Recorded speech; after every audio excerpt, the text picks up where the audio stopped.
Foundation ವಿಚಾರ ಅಂತ ಬಂದರೆ ಬರೀ ಪಿಲ್ಲರ್ ಗಟ್ಟಿಯಾಗಿದ್ದರೆ ಸಾಕಾ, ಮನೆಗೇನು ತೊಂದರೆ ಇಲ್ಲ ಅಂತ ಅಂದ್ಕೊಂಡಿದ್ದೀರಾ? ಯಾಕೆಂದರೆ ಪಿಲ್ಲರ್ ಎಷ್ಟೇ ಸ್ಟ್ರಾಂಗ್ ಆಗಿದ್ದರೂ ಅದ್ರ ಕೆಳಗಡೆ ಇರುವಂತಹ ಮಣ್ಣು ಸರಿಯಾಗಿ ಕಾಂಪ್ಯಾಕ್ಟ್ ಆಗಿಲ್ಲ ಅಂತಂದರೆ ಮನೆಯ ಕೆಲವೊಂದು ಭಾಗಗಳಿರ್ತಾವಲ್ಲ ಅದು ಕುಸಿತ ಆಗೋದಂತೂ ಖಂಡಿತ ಸತ್ಯ. ನಾವು ಮನೆ ಕಟ್ಟಬೇಕಾದ್ರೆ ಕೆಲವೊಂದು ಹಂತಗಳಲ್ಲಿ ನೆಗ್ಲೆಕ್ಟ್ ಮಾಡುವಂಥ ಕೆಲವೊಂದು ವಿಚಾರ ಏನು ಅಂತಂದರೆ ಸಾಯಿಲ್ ಕಾಂಪ್ಯಾಕ್ಷನ್ಸ್. ಎಲ್ಲ ಜನ ಏನು ತಿಳ್ಕೊತಾರೆ ಅಂದರೆ ಈಗ ನೀರನ್ನು ಹಾಕ್ಬಿಟ್ಟು 2 ದಿನ ಬಿಟ್ಬಿಟ್ರೆ ಮಣ್ಣು ತಾನೇ ಗಟ್ಟಿಯಾಗುತ್ತೆ ಅನ್ನೋದು ಅವರ ಕಲ್ಪನೆ ಆಗಿರುತ್ತೆ. ನೋಡಿ, ಈ ಥರದ ಆಲೋಚನೆಗಳು ಅಂತಿದ್ದರೆ ಮೊದಲು ಅದನ್ನ ಮನಸ್ಸಿನ ತೆಗೆದಾಕಬೇಕಾಗುತ್ತೆ. ಇಲ್ಲಿ ನೀವು ಉಳಿಸ್ಬೇಕಾದಂತಹ ಅಥವಾ ಇಲ್ಲಿ ನೀವು ಉಳಿಸಿರುವಂತಹ ಕೆಲವು ಸಾವಿರಾರು ರೂಪಾಯಿಗಳು ಅಂತ ಹೇಳ್ತೀವಲ್ಲ, ಅದು ನಿಮ್ಮ ಮನೆಯ ಫ್ಲೋರಿಂಗ್ ಮತ್ತು ಗೋಡೆಗಳಲ್ಲಿ ದೊಡ್ಡ ಬಿರುಕುಗಳ ರೂಪದಲ್ಲಿ ನಿಮ್ಮನ್ನು ಕಾಡುತ್ತೆ. ಹಾಗಾದರೆ ಸರಿಯಾದ ಸಾಯಿಲ್ ಕಾಂಪ್ಯಾಕ್ಷನ್ ಅಂತಂದರೆ ಏನು? ನಾವು ಮಣ್ಣಿನ ಲೇಯರ್ಗಳನ್ನು ಎಷ್ಟೆಷ್ಟು ಇಂಚಿಗೆ ತುಂಬಿ ಕಾಂಪ್ಯಾಕ್ಟ್ ಮಾಡಬೇಕು? ಇಲ್ಲಿ ಪ್ಲೇಟ್ ಕಾಂಪ್ಯಾಕ್ಟರ್ ಅಂದರೆ ಏನು? ರ್ಯಾಮರ್ ಯಂತ್ರಗಳನ್ನು ಯಾವಾಗ ಬಳಸಬೇಕು? ಈ ರೀತಿಯಾದ ಟೆಕ್ನಿಕಲ್ ಡೀಟೇಲ್ಸ್ಗಳನ್ನು ಪ್ರಾಕ್ಟಿಕಲ್ಲಾಗಿ ನಾನು ನಿಮಗೆ ವಿವರಿಸ್ತಾ ಹೋಗ್ತೀನಿ. ಸ್ನೇಹಿತರೆ, ನಿಮಗೊಂದು ಪುಟ್ಟ ಪ್ರಶ್ನೆ. ಈ ವಿಡಿಯೋನ ನೀವು ಪೂರ್ತಿ ನೋಡಿದ ಮೇಲೆ ನೀವು ಮನೆ ಕಟ್ಟಬೇಕಾದ್ರೆ ಈ ಮಣ್ಣು ಕುಸಿತ ಆಗಿ ನಿಮಗೇನಾರು ಪ್ರಾಬ್ಲಮ್ ಆಗಿದ್ದರೆ ಆ ವಿಚಾರವಾಗಿ ಕಮೆಂಟ್ಸ್ ಮಾಡಿ. ನಿಮ್ಮ ಉತ್ತರಕ್ಕೋಸ್ಕರ ನಾನು ಕಾಯ್ತಾ ಇರ್ತೀನಿ.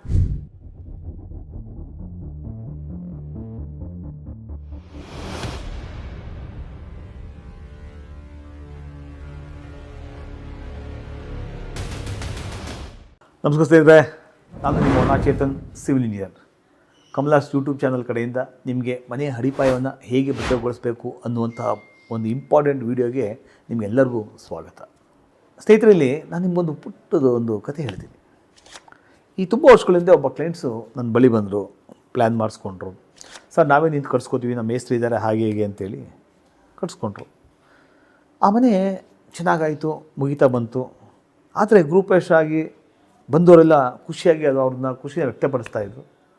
ಒಂದು 7-8 ತಿಂಗಳು ಕಳೀತಾ ಇದ್ದಂಗೆ ಮನೆಯಲ್ಲಿ ಕೆಲವೊಂದು ಗೋಡೆಗಳಲ್ಲಿ ಕೆಲವೊಂದು ಭಾಗಗಳಲ್ಲಿ ಕ್ರ್ಯಾಕ್ಗಳು ಡೆವಲಪ್ ಆಯ್ತಾ ಬಂತು. ಅದು ಯಾವ ರೀತಿ ಡೆವಲಪ್ ಆಯ್ತಾ ಇದೆ ಅಂದರೆ, ಒಂದು ವರ್ಷದಲ್ಲೇ ಆ ಕ್ರ್ಯಾಕ್ಗಳೆಲ್ಲ ದೊಡ್ಡ ಕ್ರ್ಯಾಕ್ ಆಗಿ ಮೂಡ್ತಾ ಬಂತು. ಜೊತೆಗೆ ಫ್ಲೋರಿಂಗ್ ಟೈಲ್ಸ್ ಕೂಡ ಮೇಲ್ಕೆ ಎದ್ದೇಳ್ತಾ ಬಂತು. ಡೋರ್ಗಳೆಲ್ಲ ಸರಿಯಾಗಿ ಹಾಕೋದಕ್ಕಾಗ್ತಾ ಇರಲಿಲ್ಲ. ಸಡನ್ನಾಗಿ ಪ್ರಾಬ್ಲಮ್ ಕ್ರಿಯೇಟ್ ಆಯಿತು. ಆಗ ಅವ್ರಿಗೆ ಏನು ಗೊತ್ತಾಯಿತು ಅಂತಂದರೆ, ಯಾಕೋ ಇದು ತುಂಬ ಜಾಸ್ತಿ ಆಗ್ತಾಯಿದೆ, ಏನು ಮಾಡಬೇಕು ಅನ್ನೋ ಆಲೋಚನೆ ಬಂದಾಗ ಒಬ್ಬ ಇಂಜಿನಿಯರ್ನ ಕಾಂಟ್ಯಾಕ್ಟ್ ಮಾಡಿದ್ರು. ಅವ್ರು ಬಂದು ನೋಡಿ ಎಲ್ಲ ಮಾಡಿದ ಮೇಲೆ ಏನು ಗೊತ್ತಾಯಿತು ಅಂತಂದರೆ, ಇದು ಯಾವುದೇ ರೀತಿಯಾದ ಗೋಡೆಗಳಾಗಲಿ ಬೇರೆ ಫೌಂಡೇಶನ್ಗಳಾಗಲಿ ವಿಚಾರಗಳಲ್ಲ.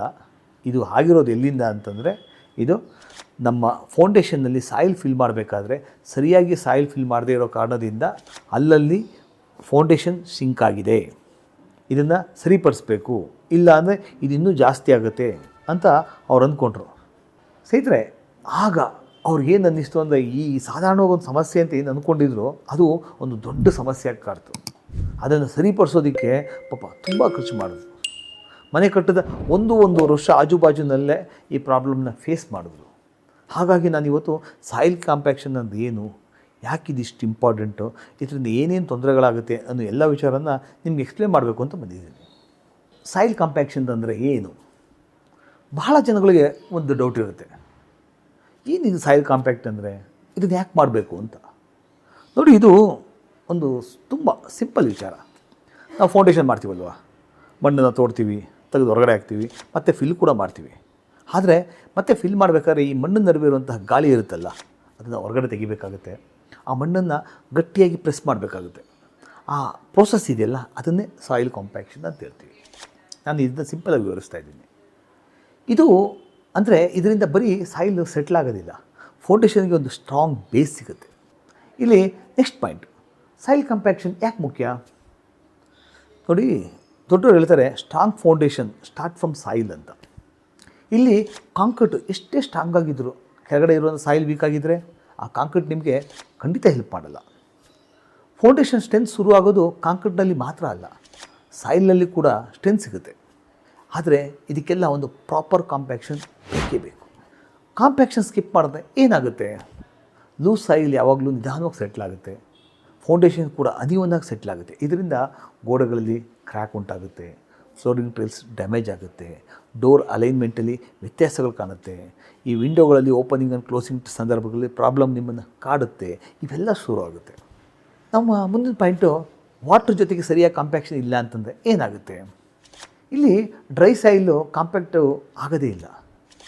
ಆದರೆ ವೆಟ್ ಸಾಯಿಲ್ ಕೂಡ ಉತ್ತಮ ಅಂತ ಹೇಳಲ್ಲ, ಅದು ಸರಿ ಇರಲ್ಲ. ನಮಗೆ ಸರಿಯಾದ ಮಾಯಿಶ್ಚರ್ ಇದ್ದರೆ ಮೆಷಿನ್ ಕಾಂಪ್ಯಾಕ್ಷನ್ ಮಾಡಿದಾಗ ಮ್ಯಾಕ್ಸಿಮಮ್ ಡೆನ್ಸಿಟಿ ಸಿಗುತ್ತೆ, ಅದೇ ಬೆಸ್ಟ್ ಸ್ಟ್ರೆಂತ್ ಕೊಡುತ್ತೆ. Next layer by layer compaction ಅಂತ ಹೇಳ್ತೀವಿ. ಏನು ಅಂತಂದರೆ ಕೆಲವೊಬ್ರು ಒಮ್ಮೆಲೆ ಏನು ಮಾಡ್ತಾರೆ, 3 ಅಡಿ 4 ಅಡಿ ಮಣ್ಣು ತುಂಬಿಡ್ತಾರೆ. ಆ ರೀತಿ ಮಾಡೋದು ತುಂಬ ತಪ್ಪು. ಪ್ರೊಫೆಷನಲ್ ಇಂಜಿನಿಯರ್ಸ್ ಏನು ಮಾಡ್ತಾರೆ ಗೊತ್ತಾ, 6 ರಿಂದ 9 ಇಂಚು ತನಕ ಆ ಮಣ್ಣನ್ನು ಲೇಯರ್ ಬೈ ಲೇಯರ್ ಫಿಲ್ ಮಾಡ್ತಾರೆ, ಕಾಂಪ್ಯಾಕ್ಟ್ ಮಾಡ್ತಾರೆ, ಮತ್ತೆ ಲೇಯರ್ ಹಾಕ್ತಾರೆ, ಮತ್ತೆ ಕಾಂಪ್ಯಾಕ್ಟ್ ಮಾಡ್ತಾರೆ. ಈ ರೀತಿ ಮಾಡಿದ್ರೆ ಸಾಯಿಲ್ ಯೂನಿಫಾರ್ಮ್ ಆಗಿ ಕಾಂಪ್ಯಾಕ್ಟ್ ಆಗುತ್ತೆ. Next point, right equipments make a big difference ಅಂತ ಹೇಳ್ತಾರೆ. ಕೆಲವರು ಲೇಬರ್ಗಳ ಕಾಲಿನ ತುಳಿಸಿ ಕಾಂಪ್ಯಾಕ್ಟ್ ಮಾಡ್ತಾರೆ, ಆದರೆ ಇದೆಲ್ಲ ಸಾಕಾಗೋದಿಲ್ಲ. ಯಾಕೆಂದರೆ ಕಾಂಪ್ಯಾಕ್ಟ್ ಅಂತ ಮಾಡಬೇಕಾದ್ರೆ ನೀರು ಬಿಟ್ಟು ಗಡಪರೆಯಾಗಿ ಹಳ್ಳಾಡಿಸಿ ನೀರನ್ನು ಒಳಗಡೆ ಇಳಿಸ್ಬಿಟ್ಟಿದ್ದೆ, ಜೊತೆಗೆ ಮರಗಳಿಂದ ಕಾಂಪ್ಯಾಕ್ಟ್ ಮಾಡಿದಾಗ ಒಂದು ಗುಡ್ ಸ್ಟ್ರೆಂತ್ ಬರುತ್ತೆ. ಜೊತೆಗೆ ಮಿಷಿನಿಂದ ಕೂಡ ಯೂಸ್ ಮಾಡ್ಬೋದು. ಮಿಷಿನ್ ಕಾಂಪ್ಯಾಕ್ಷನ್ ಯಾವಾಗಲೂ ಎಫೆಕ್ಟಿವ್ ಆಗಿರುತ್ತೆ. ಯಾವುದ್ರಲ್ಲಿ ಮಾಡ್ಬೋದು ಅಂತಂದರೆ ಈ ಪ್ಲೇಟ್ ಕಾಂಪ್ಯಾಕ್ಟರ್ ಅಂತ ಹೇಳ್ತೀವಿ, ರ್ಯಾಮರ್ ಕಾಂಪ್ಯಾಕ್ಟರ್ ಅಂತ ಹೇಳ್ತೀವಿ, ಆಮೇಲೆ ರೋಲರ್ ಕಾಂಪ್ಯಾಕ್ಟರ್ ಅಂತ ಹೇಳ್ತೀವಿ. ಈ ಥರ ಎಕ್ವಿಪ್ಮೆಂಟ್ಸ್ ಎಲ್ಲ ಬಳಸಿದ್ರೆ ಸಾಯಿಲ್ ಡೆನ್ಸಿಟಿ ತುಂಬ ಉತ್ತಮವಾಗಿರುತ್ತೆ. ನಾನು ಹಾಕುವಂಥ ವೀಡಿಯೋಗಳನ್ನ ತುಂಬ ಜನ ನೋಡ್ತಾ ಇದ್ದ ಖುಷಿಯಾಗುತ್ತೆ. ಆದರೆ ನಾನು ಹೇಳೋ ಮಾತು ಏನಂದರೆ ಬರೀ ನೋಡಿದ್ರೆ ಸಾಕಾಗಲ್ಲ, ಕೆಲವೊಂದು ಕಮೆಂಟ್ಸ್ ಕೂಡ ಬೇಕಾಗುತ್ತೆ, ಲೈಕ್ಸ್ ಕೂಡ ಬೇಕಾಗುತ್ತೆ. ಯಾಕೆಂದರೆ ಇದು ನಮ್ಮನ್ನು ಇನ್ಸ್ಪೈರ್ ಮಾಡುತ್ತೆ. ಹಾಗಾಗಿ ಸಾಧ್ಯವಾದಷ್ಟು ಕೆಲವೊಂದು ವೀಡಿಯೋಗಳಿಗೆ ಕಮೆಂಟ್ಸ್ ಆಗಲಿ ಲೈಕ್ಸ್ ಆಗಲಿ ಕೊಟ್ಟರೆ ನಮಗೂ ಒಂಥರ ಖುಷಿಯಾಗುತ್ತೆ. ನೆಕ್ಸ್ಟು ಇನ್ನೊಂದು ಉತ್ತಮವಾದ ವೀಡಿಯೋ ಮಾಡೋದಕ್ಕೆ ಅದೊಂದು ಇನ್ಸ್ಪಿರೇಷನ್ ಆಗುತ್ತೆ ಅಂತ ಹೇಳ್ತೀವಿ. ನಾನೊಬ್ಬ ಇಂಜಿನಿಯರ್ ಆಗಿ ನಿಮಗೆ ಯಾವಾಗಲೂ ಹೇಳೋದು ಒಂದೇ ಮಾತು, ಮನೆ ಜೀವನದಲ್ಲಿ ಒಮ್ಮೆ ಮಾತ್ರ ಕಟ್ತೀವಿ, ಫೌಂಡೇಶನನ್ನು ಮತ್ತೆ ಮತ್ತೆ ಬದಲಾಯಿಸೋಕ್ಕಾಗಲ್ಲ. ಟೈಲ್ಸ್ ಬದಲಾಯಿಸ್ಬೋದು, ಪೇಂಟನ್ನು ಕೂಡ ಮಾಡ್ಬೋದು, ಇಂಟೀರಿಯರ್ಸ್ ಕೂಡ ಚೇಂಜ್ ಮಾಡ್ಬೋದು. ಆದರೆ ಫೌಂಡೇಶನ್ ರಿಪೇರಿ ಮಾಡೋದು ಅಂತ ಇದೆಯಲ್ಲ, ಅದು ತುಂಬ ಡಿಫಿಕಲ್ಟ್. ಹಾಗಾಗಿ ಫೌಂಡೇಶನ್ ಸ್ಟೇಜ್ನಲ್ಲಿ ಯಾವುದೇ ಕಾಂಪ್ರಮೈಸ್ನ ಮಾಡೋದಕ್ಕೆ ಹೋಗಲೇಬೇಡಿ. ಸ್ನೇಹಿತರೆ, ಇಲ್ಲಿ ನಾನು ನಿಮಗೆ ಹೇಳೋದ ಕಡೆ ಮಾತುಗಳೇನು ಅಂತಂದರೆ, ಇವತ್ತು ವೀಡಿಯೋದಲ್ಲಿ ಕೆಲವೊಂದು ನೆನಪಿರಬೇಕಾದಂಥ ಮುಖ್ಯ ವಿಚಾರಗಳಿವೆ.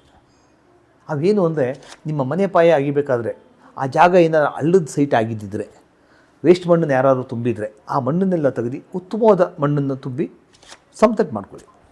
ಸಾಯಿಲ್ ಕಾಂಪ್ಯಾಕ್ಷನ್ ಸ್ಟ್ರಾಂಗ್ ಫೌಂಡೇಶನ್ಗೆ ಮೊದಲೇ ಹೆಜ್ಜೆ ಆಗಿರುತ್ತೆ. ಲೇಯರ್ ಬೈ ಲೇಯರ್ ಕಾಂಪ್ಯಾಕ್ಷನ್ ಮಾಡಿದ್ರೆ ತುಂಬ ಒಳ್ಳೆಯದು. ಪ್ರಾಪರ್ ಮಾಯಿಶ್ಚರ್ನ ಮೇಂಟೈನ್ ಮಾಡಬೇಕಾಗುತ್ತೆ. Machine compaction always best.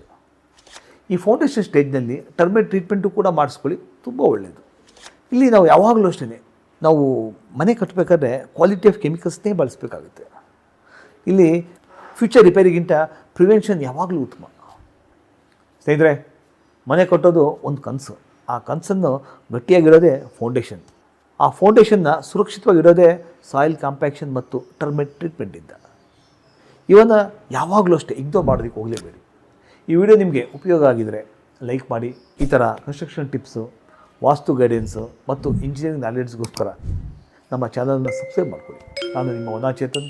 ಮುಂದಿನ ವಿಡಿಯೋದಲ್ಲಿ ಒಂದು ಉತ್ತಮವಾದ ಮಾಹಿತಿಯೊಂದಿಗೆ ಮತ್ತೆ ಭೇಟಿಯಾಗೋಣ. ಅಲ್ಲಿವರೆಗೂ ಎಲ್ಲರಿಗೂ ಧನ್ಯವಾದಗಳು.